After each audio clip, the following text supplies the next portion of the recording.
Men qaydaman do'stlar. Men ma'lum va mashhur Baliqko'ldaman. Baliqko'l Namangan viloyati Chortoq tumanida joylashgan.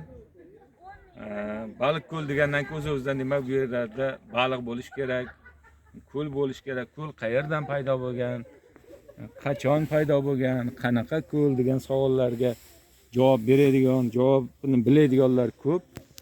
Har holda biz bilganimiz ko'lda baliqlar bor.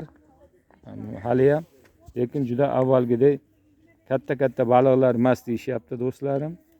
Chunki bu yerda meni xizmatdosh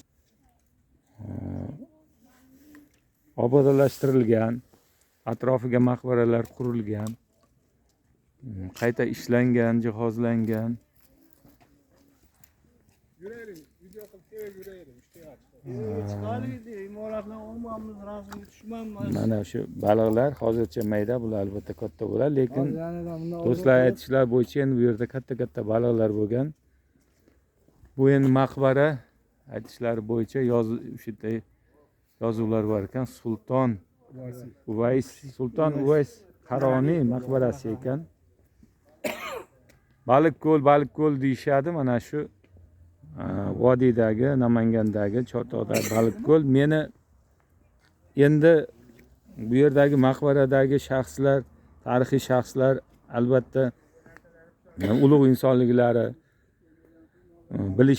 biladiganlar ko'p, tarix ko'p. Meni eng qiziqtirgan narsa bir mana shu yerdagi ziyoratchi sifatida mana shu ko'lning suvi qayerdan chiqib kelyapti degan savol meni o'ylantiradi.